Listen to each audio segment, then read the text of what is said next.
All right, welcome to NCSA Live. My name's Kyle Winters, recruiting manager here with NCSA, and I'm happy to be coming to you guys here on this Tuesday during Holy Week and a beautiful Tuesday afternoon. I am yet again joined by the incomparable Christy Nasipny Cicero. Christy, how you been? You just make me smile. Like, I could be having a horrible day, and now that I'm with you, it's just good. How are you, Kyle? I'm doing fantastic. That certainly makes me smile. I feel like you're the only person in the world who feels that way about seeing my face, and Always. I'm okay with that as long as I make you smile. But we're coming to you guys live on Facebook, YouTube, and Twitter. We have a great topic for everyone this week, and it'll be somewhat relatable to everybody, but it'll be good reminder for some who are earlier in the process and a good update on what can be done. So we're talking about, is there still time to get recruited? We're going to walk through what seniors can do to get moving. Obviously, you're coming up against graduation here in the next couple months and going to college. We're going to talk through the admissions process for late seniors, how to not fall behind in recruiting like we talked about for the underclassmen, and we'll talk through some live Q&A toward the end. So simple answer around, is there still time? Yeah, there is still time, but it's going to depend on your sport, division level. It's going to depend on some of your openness. So, Christy, I'll turn it over to you first and foremost. You work directly with our college coaches, probably have a little more insight to where they're at with the senior class right now. Talk us through kind of what some of the dependents are, some of the factors that are going to go into this process here for seniors right now. Oh, you're starting off with a very fully loaded question. But at the end of the day, coaches are still emailing into us and posting roster openings, which we'll definitely be getting into here shortly, on looking for seniors. You know, a lot of probably like the higher division levels, like D1, a lot of D2 schools as well. Their rosters are pretty much full already, but we're hearing from a ton of D3, NAIA, and JUCO schools that are having tons and tons and tons of openings, and they're still looking for seniors at the moment. Absolutely, and you know, COVID, it's still impacting recruiting with various different aspects of it. Some student athletes having an extra year of eligibility. Families may have found themselves, you know, kind of in a different spot right now. So ultimately, yes, recruiting is still happening for seniors out there, but you have to get moving right now. You're going to have to be a little bit more open to your options. You're going to have to be willing to travel a little bit more. Go to a D3 NAI junior college. Junior college is a great route. If you want to go play for a year, play for 2 years, be able to transfer to a 4-year school from there. So there is still time. You just got to get going right now. So what can you do today to get moving? First, and obviously this is completely self-indulged for us, but it makes sense. Contact NCSA, learn about our memberships for seniors, what we can do to help you connect with college coaches. You see the link there at the bottom that's going to help you guys get directed to us. And we'll be able to talk about a specific recruiting game plan. We'll be able to talk about how to find schools that are still recruiting your class right now and talk about how to get connected with those college coaches ASAP so you can have opportunities after this year.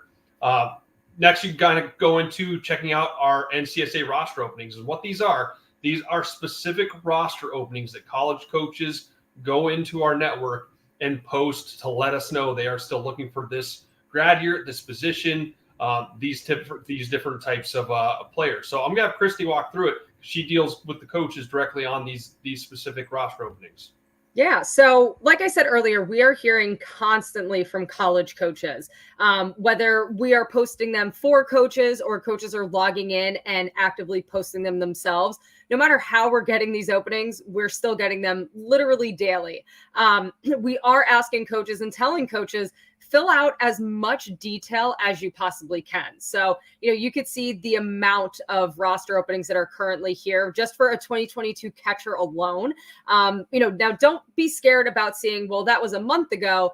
You know, when coaches have their roster filled, and if they're like, you know what, we're already done with our 2022 catchers, they're going to start closing out that roster opening. So then let's just say the College of San Mateo, once they're done, they're going to close that out, and then you won't see that roster opening again. So if you see it up there for at least 30 days, they're actively looking for your position for your grad year, and make sure that as soon as you see that roster opening, email that coach, give them a call, give them an email. I don't want to jump in too far as to what to do when you see a roster opening, because Kyle, I think you're probably going to hit on that here very shortly. Yeah, we'll talk about that for sure. Christy, question for you real quick. What do you think high school Kyle Winters, what do you think the scariest thing in the world was for high school Kyle Winters to do? I want to say everything, but I can't say that. That's a good answer. Yeah. Definitely picking up the phone. I cannot imagine high school Kyle picking up the phone and calling someone. Yeah. I thought for sure you'd say high school Kyle picking up the phone and calling a girl, which also would have been true, but there's no girls for me to be calling. So it was non sequitur, but calling college coaches was really scary for me. And I had several conversations with college coaches, and each one was almost a panic attack going into it because I didn't know what to say. I didn't know what to do. It was very uncomfortable. But as a student athlete right now, with those roster openings, be applying for them. You can go in there, you can add your information and apply for that roster opening. Let the coach know that you're interested. Biggest thing that you're going to want to be doing right now as a senior, though, is calling these coaches. By the NCAA rules, you're allowed to speak over the phone with every college coach in the country. There's no restrictions on you. It has nothing to do with like the quiet periods, dead periods. You can make phone calls. You can still have contact with all those coaches at that time. I wouldn't recommend cold calling them just out of the blue. Just pick up the phone saying, hey, coach, I'm interested. And they have no idea who you are. So send your email, send a profile, send your video. The NCSA profile kind of takes care of all those things. So send that out to them and try and ask them questions to get a response. And if you don't, pick up the phone and let them know, hey, I sent you an email with my profile, video, my schedule stats, everything, my transcript. Where are you guys at with your recruiting process? That's going to be the best way to determine whether or not they're still looking for kids in your class right now. If they don't get back to you, give it a week, 2 weeks. If they haven't gotten back to you, move on. It's time to move on to different schools, start opening up more opportunities out there. But really, when it comes to that, what's really hard about that for a student athlete is being able to ask the right questions. It's being able to know what to say. And I kind of jumped the ship and gave you one of those questions about whether or not they're still recruiting your position. How many recruits have you already taken my position? What is the process you have for evaluating seniors? Are you still looking at my class right now? Do you guys still have availability? Do you have scholarship opportunity? These are some of the questions you can be asking, but it's going to be at this point very pointed to whether or not they still have availability, if they have roster openings for your class right now. So we don't want to hide it. We want to come straight out and get to the point so we can move on to the next one if we need to. The other aspect of this process right now, hopefully most seniors took care of like admissions in the fall, but if you're not, that's definitely something you need to be working on and trying to get organized and figure out right now. For me, Christy, admissions was the coaches did it for me. I'm not going to lie. They're like, hey, sign here. I don't know what your process was, but you were a college coach. You probably didn't do that. You probably had to walk them through it and tell them what to do a little bit more for seniors. What do they have to be doing right now? Rolling admissions, application deadlines, some of those things are coming up. Yeah. So I actually was, I guess I can call it privileged enough to work for a school that had rolling admissions, but I also worked for a school that had application deadlines. With rolling admissions, it's very simple. There's no deadline. So if you were to email a coach today and you apply next week, there's no penalty. There's nothing you need to worry about. At the end of the day, if you have a short list or even like a middle to long list of schools, obviously, first and foremost, go check out the admissions website prior to sending any sort of email or phone call to a coach. It's so important to know the difference between rolling admission versus application deadline. And I know I'm jumping around a little bit because I got really excited to share that point.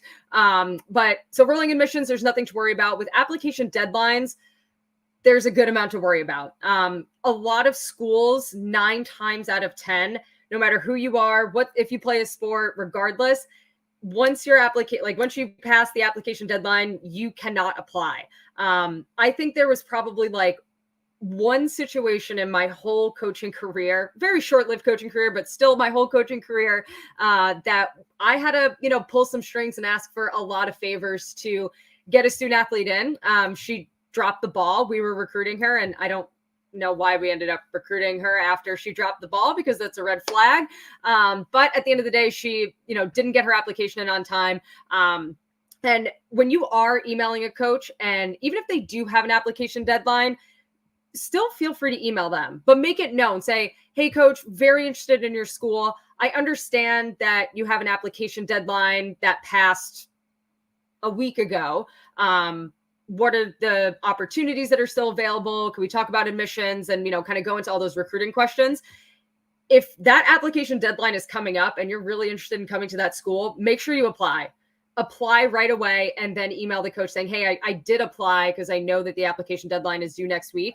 So the most important part about the admissions process is just making sure that you are very self-aware of each individual school and what they offer. And then, like I said, just being straightforward with the coach, then they know that you're doing your due diligence when it comes to researching their school and program.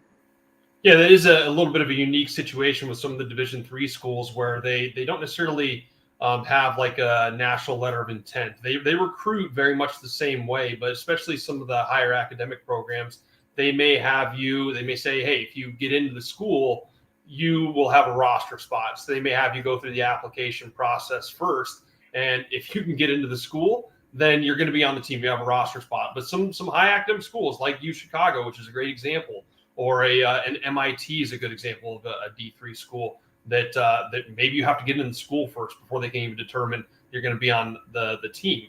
I had an example when I was friends with the U Chicago softball coaches. Their top prospect, she was going to go play there. She was their number one athlete. They had her apply to the school in the fall of her senior year.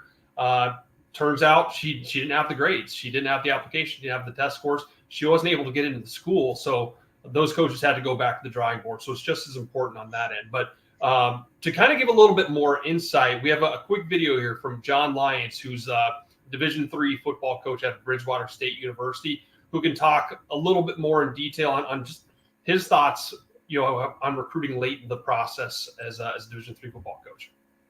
I will generally start looking into prospects about this time, maybe in the next few weeks, definitely into June of their junior year. So if you're a sophomore or a freshman on this call, still contact me. Let me know, hey, I'm so-and-so and I'm interested. But the main recruiting process will start spring and early summer of the end of your junior year. So figure May and June of your junior year. And what we'll do is we'll start talking to you. We'll probably have you come to campus. We'll talk with you through the summer. We'll have game visits in the fall.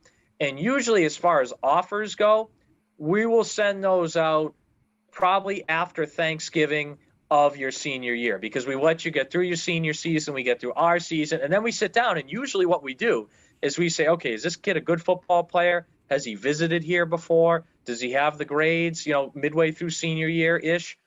All right, we'll offer this kid. That's about when we start making the offers. When do we finish making the offers? Honestly, if you're, our commit deadline is May 1st.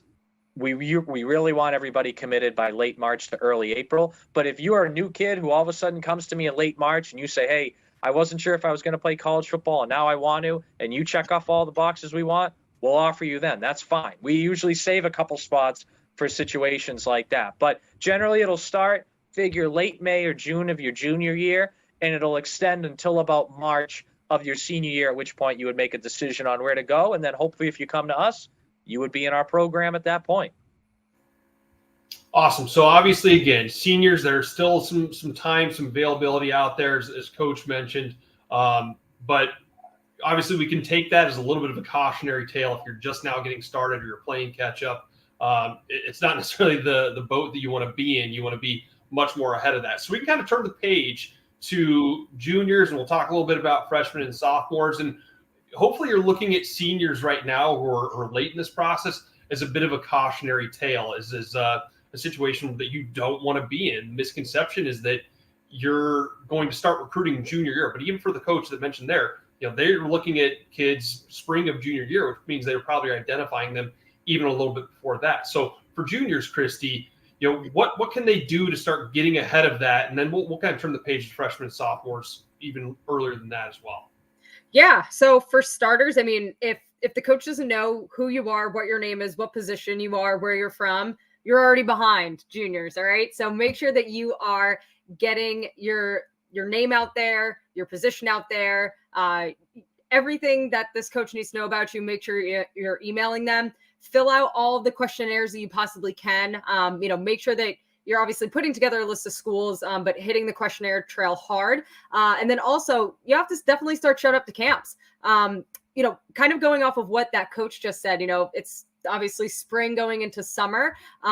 Maybe coaches didn't see you last year. Get involved in their camps. Send them an email, ask them more about their camps, and they know how interested you truly are. And now they're really going to start paying attention to you.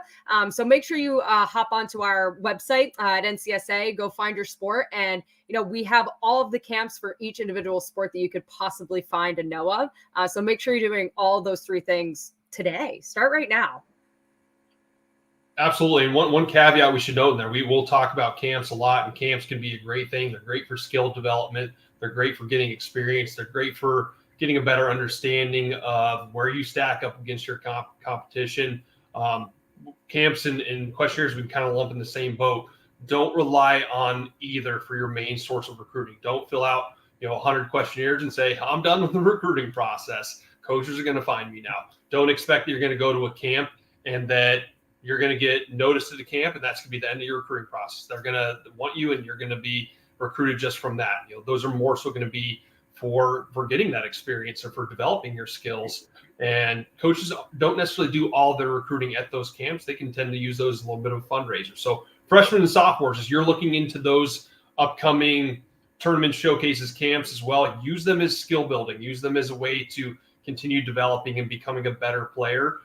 Ultimately, you're still going to need an NCSA profile. You're still going to need highlighter skills video. You're still going to need to be proactive. You're still going to need to be creating a list and narrowing it down over the course of your entire high school career to find that right school fit at the end of the process. So those are a couple tips that we can give out to freshmen, sophomores. June 15th is a really big date coming up for the sophomore class, where really every college coach in the country is going to start making phone calls, scholarship offers, and having conversations with their prospects they've identified over the last couple of years. So, Christy, any last notes? Again, it's still possible to get recruited as a senior, but any last notes do you have for seniors or for the underclassmen to get ahead of that? Yeah, seniors, pick up the phone today. Call us, call coaches. We want to help. We want to help get you recruited. And I'm sure that you want to get recruited, but you have to hit the ground running now. And for all the underclassmen, I think, honestly, freshmen, sophomores on this call right now, y'all are in the best spot, right? You're getting this education right now. Make sure you take it and run with it. In my opinion, it's never too early to recruit. Even if a coach can't email you back, you're still in the back of our minds when you're sending out that email freshman year about your schedule and your tournaments, your upcoming tournaments. So make sure everybody right now on this call, regardless if you're a freshman or a senior, you got to start your recruiting process today and right now. Awesome. Yeah. And again, NCSA, we offered specific discounts for memberships for senior student athletes. So contact us, let us know, we can help you out. I don't know if I mentioned it before, but if you guys have any questions around our topic today, if you're a senior and looking for some insight, or if you have questions around the recruiting process in general, feel free to throw them in the chat. We'll handle them. We'll try and get through as many as we possibly can here before turning it over to some of our commits from the week. So if you guys have questions, let us know. And hopefully you have a couple coming through here. Yeah. So the first one, Justin asked, my oldest daughter is a 2023 class. How does she go by getting noticed for next year? She has been middle infielder starter since 8th grade and averaged over a 400 batting average every season. So that's awesome. She sounds like she's a stud. So Justin, I was a travel softball coach for about 4 years. My sister is a college softball coach right now.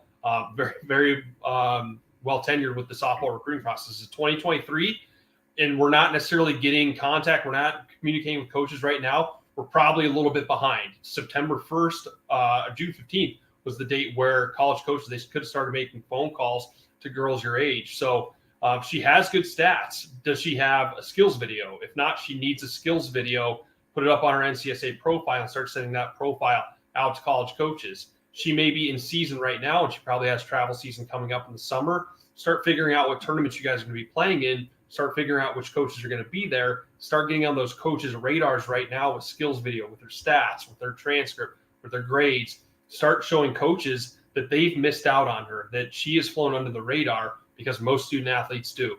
So it's going to be all about the work you put in right now to drive coaches to come watch her play this upcoming summer. So this hope ideally would have started a couple years ago for you guys, but not too late to start getting caught up. So let us know if you want to talk more about it. We can kind of develop a more guided game plan for what a 2023 softball player should be doing. Cool. Marie asks, I understand kids have to be their own advocate to get opportunities. Couldn't have said it better myself. What are keys to that? Attend more camps, send out emails to coaches, or what else? So Christy, what can kids be doing to advocate for themselves? Sending emails. That's number one. We kind of touched on it a little bit. Probably didn't dive in maybe deep enough. And maybe that's a topic that we can discuss, is just calling coaches and what a phone call looks like when you are on the phone with a college coach. The best thing that your son or daughter can do is actively sending out emails to coaches saying, hey, my name is Christina Sipney Cicero. I'm number 21. Oh, wrong hand. I'm number 21. I'm playing at X, Y, and Z tournament. Here is my schedule for the upcoming weekend. Can't wait to watch you play. Making sure that you guys are setting up phone calls. So again, I know Kyle touched on this. Don't just pick up the phone and call a coach, because nobody likes to be cold called. Say, hey coach, I'm going to call you at 1 p.m. on Tuesday. Look forward to chatting with you. So then they at least are aware of when you're calling. Leave voicemails. Make sure that your son or daughter is just doing their due diligence, just constantly badgering that coach until they say no. If they completely ignore you, then definitely pull the reins back. Again, just depending on your year and NCAA rules and things like that. If you're a freshman and they're not answering, there's a reason why. But I think that's really the best way to advocate. Your son or daughter can advocate for themselves, is just constantly sending emails and making sure that they're picking up the phone and calling coaches, because it is so underutilized. And when kids call coaches, it's kind of a breath of fresh air that they're not just hiding behind their screen texting or sending me DMs via Twitter. It's, no, I'm an adult and I want to chat with you on the phone and I want to talk about my opportunity with you. That's I think the best way that, again, your son or daughter can help their situation out with recruiting. Yeah, Marie, you mentioned camps in there, which again, camps, they can be fine. There's nothing wrong with going to camps. The last thing that we would want to see, though, is you guys sign up for 25 camps across the country. You spend $10,000, $15,000 going to camps all over the country and not get recruited and not get the results that you want out of that. So doing your due diligence beforehand, trying to understand what schools are going to be a good fit, not just for your guys' own preferences, because that is important, but for those college coaches' preferences, where your student athlete fits under their recruiting, is he someone they're going to be interested in? So that takes a little bit of back and forth. That takes a little bit of trial and error. So do your due diligence before you go to 50 camps and pay thousands of dollars to not get anything out of it. That's where the profile comes to play. That's where kind of our guided game plan that we talk about with NCSA comes to play. So really good question, though. Cool. Moving on. SJB3.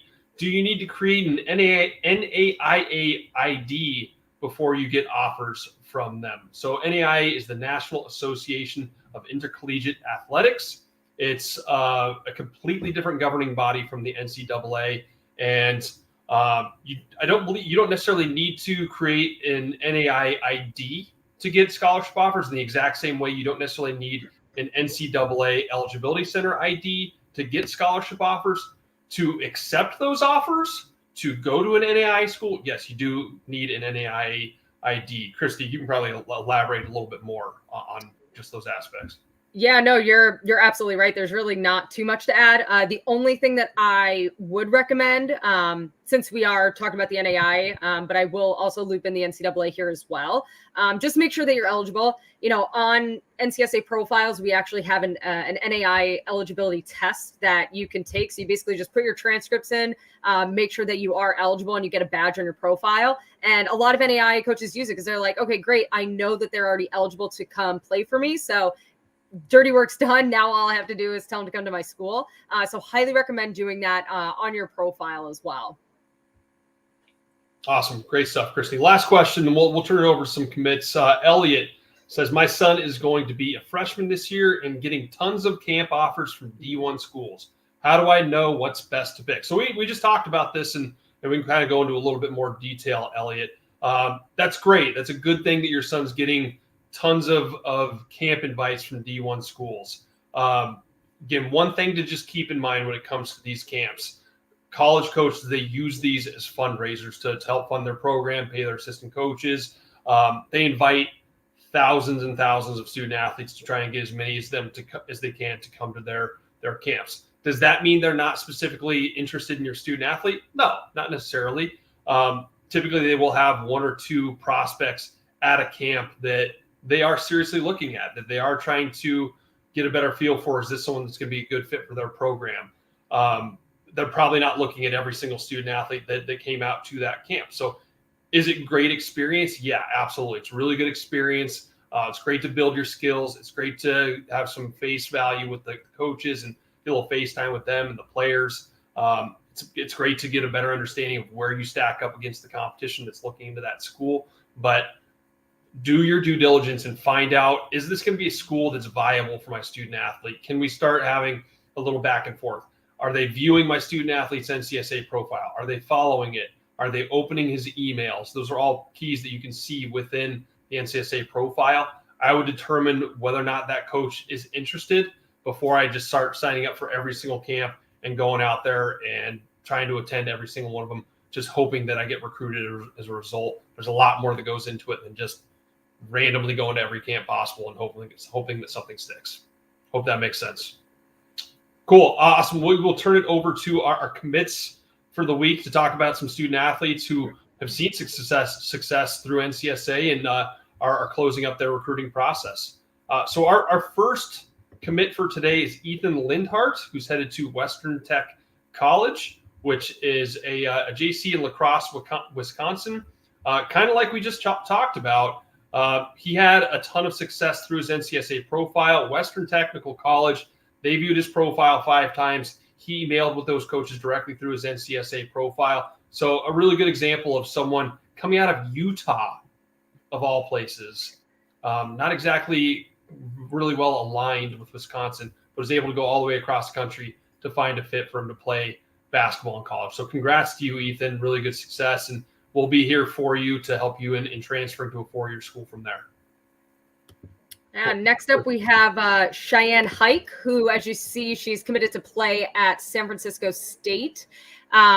Pretty similar to Ethan, as soon as Cheyenne created a profile with us, she just immediately got to work. She logged in 594 times since last year, which is mind-blowing.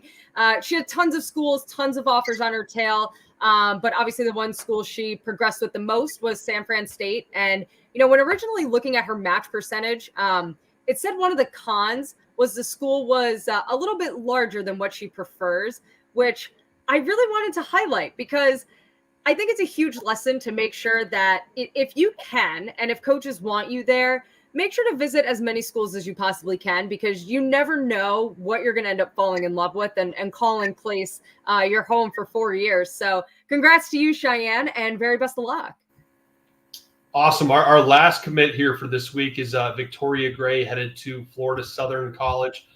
Victoria is a volleyball player, both beach and indoor.